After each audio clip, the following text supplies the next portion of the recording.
तो जैसा कि हम बात कर रहे थे विभिन्न लग्नों के लिए अभी फरवरी का जो महीना आ रहा है किस प्रकार से बीतने वाला है। तो यहाँ पे आप ये जो चार्ट देख रहे हैं कुछ इसी प्रकार का आपका चार्ट बनेगा अगर आपका मेष लगन है तो। और आपकी कुछ इसी प्रकार से ग्रहों की स्थितियां नजर आएंगी गोचर में। तो सबसे पहले हम गोचरीय स्थितियों को देख लेते हैं, उसके बाद कुंडली की जो प्लेसमेंट है इसके हिसाब से आगे बढ़ेंगे। देखिए सबसे पहले तो हम सूर्य की ही बात करते हैं। सूर्य गोचर में अगर देखें तो 13 फरवरी तक मकर राशि में गोचर करते हुए दिखेंगे। इसके बाद इनका गोचर कुंभ राशि में होगा। बुध 1 फरवरी से मकर राशि में प्रवेश करेंगे और 20 फरवरी से इनका गोचर कुंभ राशि में होगा। शुक्र धनु राशि में ट्रांजिट करेंगे। 12 फरवरी से इनका गोचर मकर राशि में होगा। मंगल 5 फरवरी से मकर में प्रवेश कर जाएंगे। गुरु मेष राशि में और शनि कुंभ राशि में ट्रांजिट करते हुए दिखेंगे। चंद्रमा 1 फरवरी को आपको तुला राशि में गोचर करते हुए दिखेंगे। राहु मीन में और केतु कन्या राशि में ट्रांजिट कर रहे हैं। तो ये गोचरीय स्थितियां हैं। अब इनका जो रिजल्ट है आपको क्या मिल सकता है, देखिए सबसे पहले हम यहाँ स्टार्ट करने वाले हैं मंगल से। मंगल आपके लग्नेश और अष्टम भाव के स्वामी बनते हैं। मंगल का ट्रांजिट आपके 10th हाउस में हो रहा है। 10th हाउस में जैसा कि आपको ऑलरेडी पता है मंगल यहाँ उच्च की स्थिति में आ जाते हैं। ऐसे में ये जो मंथ है ज्यादा से ज्यादा फोकस आपको रखना है जहाँ पे आपका प्रोफेशन, जहाँ पे आपकी रेपुटेशन, आपका मान सम्मान, आपको सैलरी में इंक्रीमेंट मिलेगा नहीं मिलेगा ये सब। तो करियर के लिए ही ये मंथ ज्यादा इंपॉर्टेंट वैसे रहने वाला है। यहाँ पे मंगल का होना दिखाता है कि आप अपने जो फोर्स है, अपनी जो एबिलिटी है, जो अपनी पावर है, स्ट्रेंथ है, उसको ज्यादा से ज्यादा करियर के लिए इस्तेमाल करें तो ज्यादा बेहतर रहेगा। अपने करियर पे ज्यादा फोकस करें तो अच्छा रहेगा। इस दौरान हालांकि अपने बॉस के साथ आपका मनमुटाव हो सकता है, उनसे आपके संबंध बिगड़ भी सकते हैं, लेकिन आपको करियर में सफलता मिलना बिल्कुल तय है।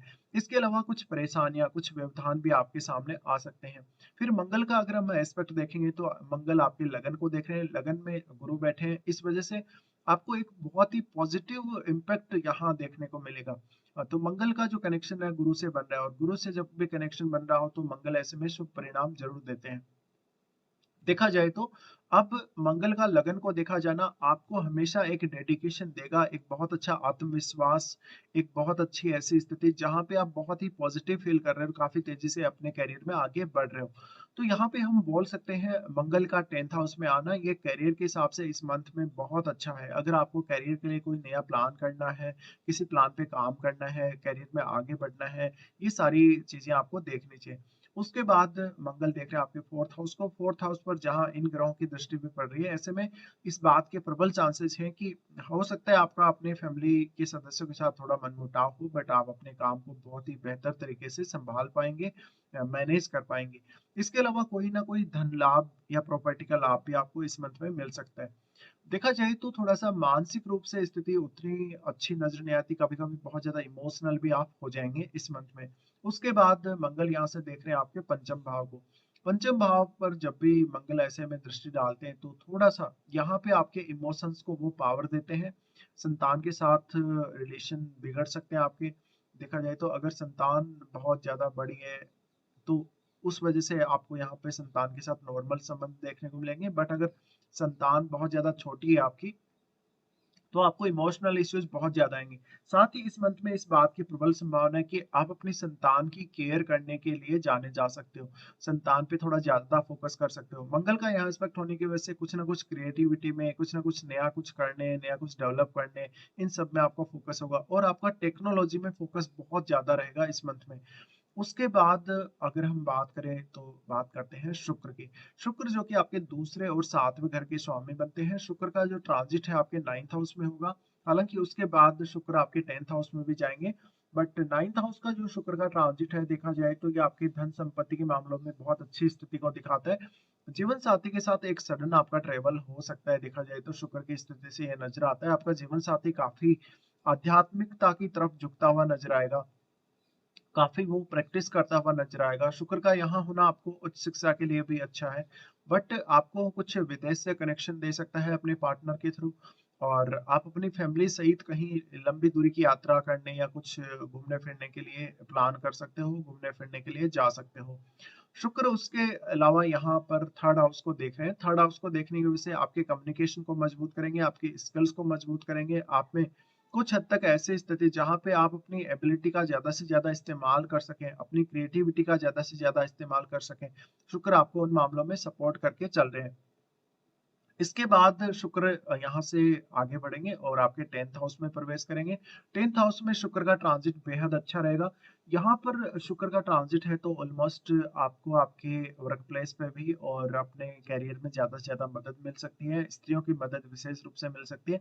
बट शुक्र का मकर में प्रवेश करने के बाद आपको जीवन साथी के साथ थोड़ा मनमुटाव संभव है।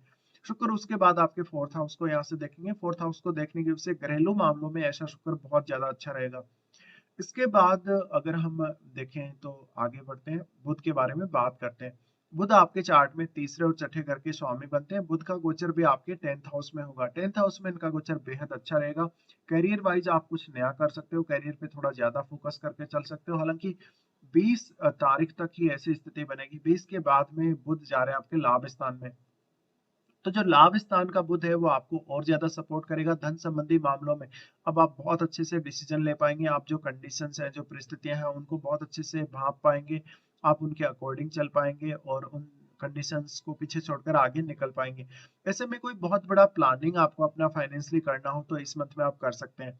देखा जाए तो इस समय आपको एक से ज्यादा मल्टीपल इनकम सोर्सेज अपनी लाइफ में देखने को मिल सकते हैं। तो ऑलमोस्ट एक अच्छा ट्रांजिट हम यहाँ मान सकते हैं बुध का। और बुध का ट्रांजिट है वो आपको ज्यादा हेल्प करेगा इवन 11th हाउस में जब बुध आएंगे। तो साथ ही अगर आपका कोई भी बिजनेस है तो बिजनेस में आपको बुध यहाँ ज्यादा फायदा देगा। आपको बिजनेस से रिलेटेड कोई रणनीति बनाने में बुध सहायता देगा। इसके अलावा बुध यहाँ से फिर देखते हैं आपके पंचम भाव को। पंचम भाव पर जब भी बुध की दृष्टि पड़ती है ऐसे में आपको संतान के साथ बहुत स्ट्रांग लगाव रहेगा। देखा जाए तो आप कुछ ना कुछ नया कर सकते हो, कुछ क्रिएटिव सीख सकते हो। साथ ही यहाँ पर इनका दृष्टि होना कुल मिलाकर संतान पक्ष के साथ अच्छे संबंध आपको देगा। इसके बाद हम आगे बढ़ते हैं और चंद्रमा की बात करते हैं। देखिए चंद्रमा आपके 4th लॉर्ड है और मंथ के स्टार्टिंग में इनका ट्रांजिट 7th हाउस में होगा। तो इस मंथ के स्टार्टिंग में आप अपने जीवन साथी के साथ कहीं घूमने फिरने जा सकते हो। आप अपने जीवन साथी की केयर बहुत ज्यादा करेंगे, आपको जीवन साथी का सपोर्ट अच्छा मिलेगा। अगर मैरिड लाइफ में किसी भी प्रकार का डिस्प्यूट चल रहा है तो मंथ की स्टार्टिंग हालांकि फिर भी अच्छी ही होगी। इसके बाद अगर हम देखें तो यहाँ पर चंद्रमा चेंज होंगे और आपके 8th हाउस में जाएंगे। 8th हाउस में चंद्रमा का ट्रांजिट थोड़ा मानसिक रूप से चिंता देगा, मानसिक रूप से थोड़ा प्रेशर देगा, काम का बर्डन देगा। हालांकि ये अचानक धन लाभ के लिए बहुत अच्छी स्थिति बनेगी। उसके बाद चंद्रमा जा रहे हैं आपके 9th हाउस में। 9th हाउस में यहाँ पर ये धनु राशि में रहेंगे तो ज्यादा से ज्यादा आध्यात्मिक प्रवृत्ति का आप में विकास होगा, आप आध्यात्म की तरफ झुकेंगे। इसके बाद चंद्रमा का ट्रांजिट होगा आपके 10th हाउस में। 10th हाउस में चंद्रमा आने की वजह से आपको करियर में थोड़ी इश्यू आ सकती है। देखा जाए तो अपने बॉस के साथ, अपने कलीग्स के साथ थोड़ा सा दिक्कत यहाँ आपको फेस करना पड़ सकता है। करियर में आपको बहुत चिंता रहेगी। उसके बाद हम आगे बढ़ते हैं, बात करते हैं सूर्य के बारे में। सूर्य का गोचर बेहद इंपॉर्टेंट है और सूर्य का गोचर अगर हम देखेंगे, सूर्य पंचमेश है और सूर्य का गोचर मकर राशि में है। मकर राशि में सूर्य का जो ट्रांजिट है 13 फरवरी तक, क्योंकि सूर्य मकर में ही है, 13 फरवरी तक की जो स्थितियां हैं उनमें आपको ज्यादा से ज्यादा फोकस देना चाहिए अपने करियर पे और करियर में कुछ नया करने को देखना चाहिए। सूर्य पंचमेश है इसलिए आप ज्यादा से ज्यादा अपनी क्षमताओं का इस्तेमाल अपने काम में और अपने प्रोफेशन में कर पाएंगे। इसके अलावा सूर्य देखें आपके 4th हाउस को। 4th हाउस पर इनकी दृष्टि पड़ने की वजह से और इन सभी ग्रहों की दृष्टि पड़ने की वजह से भी डोमेस्टिक लाइफ पे फोकस आपका उतना ज्यादा नहीं रहेगा। बट आपको यहाँ पर ओके ओके तरीके से अपनी डोमेस्टिक लाइफ को संभालना चाहिए और आपकी जो भी जिम्मेदारियां बनती है उनको आपको पूरा करना चाहिए। इसके अलावा अगर हम बात करें तो सूर्य उसके बाद यहाँ से चेंज होंगे और लाभ स्थान में चले जाएंगे। लाभ स्थान का सूर्य आपके लिए अत्यंत अच्छा रहेगा। अगर आप शेयर बाजार, जुआ, सट्टा, लॉटरी वगैरह में काम करते हैं तो आपको नुकसान होने के चांसेस रहेंगे। हालांकि यहाँ भी आपको खुद के एफर्ट के द्वारा, खुद की मेहनत के द्वारा कमाया गया धन ही रास आएगा। इसके बाद हम आगे बढ़ जाते हैं यहाँ से और लगभग हम यहाँ पर चर्चा कर चुके हैं बुध के बारे में और अब गुरु के बारे में चर्चा करते हैं। देखिए गुरु जो कि आपके चार्ट में 9th लॉर्ड है और 12वें घर के भी स्वामी बनते हैं। गुरु का ट्रांजिट आपके लगन में हो रहा है। लगन का जो गुरु का ट्रांजिट है बेहद अहम है और बेहद शुभ है आप लोगों के लिए। देखा जाए तो गुरु की जो स्थिति बन रही है लगन में, इस वजह से आपकी कुंडली में कैसी भी बड़ी से बड़ी प्रॉब्लम हो, आपकी प्रॉब्लम को यहाँ गुरु दूर अवश्य कर रहे हैं। देखा जाए तो 9th हाउस के स्वामी ऐसे में लंबी दूरी की यात्राओं के लिए उत्साह दे सकते हैं। आध्यात्मिक कार्यों, धार्मिक कार्यों की तरफ रुझान बहुत ज्यादा दे सकते हैं। गुरु का ये ट्रांजिट जो है आपको हेल्प करेगा हर प्रकार की कंडीशन जहाँ पे आप फंसे हुए लाइफ में, आपको कुछ नया नहीं सूझ रहा, कुछ नया करने को नहीं मिल रहा, तो आप यहाँ पर गुरु की हेल्प ले सकते हैं। इसके अलावा गुरु 12वें घर के स्वामी और 12वें भाव में राहु भी ट्रांजिट कर रहे हैं। तो ये जो मेष लगन वाले लोग हैं उनके लिए स्पेशली विदेश यात्रा करना, विदेश में सेटल होना और किसी भी प्रकार से विदेश से जुड़ना बहुत ज़्यादा फेवरेबल इस मंथ में रहेगा। उसके बाद अगर हम देखेंगे तो गुरु की दृष्टियों की बात भी कर लेते हैं। गुरु आपके 5वें भाव को देखते हैं। 5वें भाव पर जब भी इस प्रकार से गुरु की दृष्टि पड़ती है, संतान पक्ष के साथ हमें अच्छे संबंध नज़र आ सकते हैं। संतान प्राप्ति हो सकती है। देखा जाए तो आपको संतान का सपोर्ट अच्छा मिलेगा, लेकिन थोड़ा-सा आप ज़िद्दी नज़र आते हैं जब भी गुरु की इस प्रकार की स्थिति होती है। आपका बहुत ज़्यादा वज़न बढ़ सकता है, आपकी जो डाइट है काफ़ी अनियमित हो सकती है। गुरु का एस्पेक्ट आपके 7th हाउस पर भी है। 7th हाउस पर ऐसा गुरु आपको एंगेजमेंट और मैरिज दोनों ही करवा सकता है। हालाँकि रिलेशनशिप वाइज़ यहाँ आपको काफ़ी सतर्क रहना है। कभी-कभी अगर आपका कोई ऐसा क्रूर ग्रह जो 7th हाउस में बैठा हो, उस वजह से आपको काफ़ी नुकसान का सामना भी करना पड़ सकता है। गुरु का एस्पेक्ट है आपके 9th हाउस में। 9th हाउस में जब गुरु का एस्पेक्ट है, ऐसा गुरु आपको कुछ न कुछ नया सीखने, कुछ न कुछ लाइफ में नया करने के लिए मदद करेगा।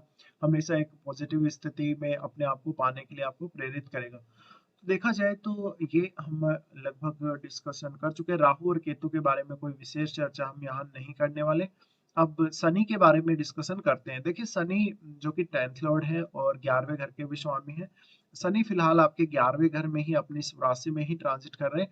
तो हालांकि थोड़ा सा धनागमन आपके पास स्लो रहेगा, लेकिन आपके पास धन अवश्य आएगा।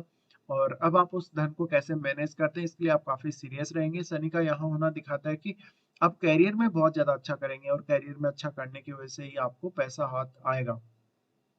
यहाँ पे जो शनि का ट्रांजिट है, शनि के ट्रांजिट की वजह से यहाँ पे आपका जो नेटवर्क है, नेटवर्क काफ़ी बड़ा हो सकता है। बहुत लोग आपको मान-सम्मान देंगे, आपको पूजा जाएगा, एक तरीके से मान-सम्मान दिया जाएगा और आप कितना ज़्यादा लोगों की हेल्प करते हैं, कितना ज़्यादा लोगों को गाइड करते हैं, उस मामले में एक बहुत अच्छी स्थिति शनि की यहाँ दिखाई दे रही है।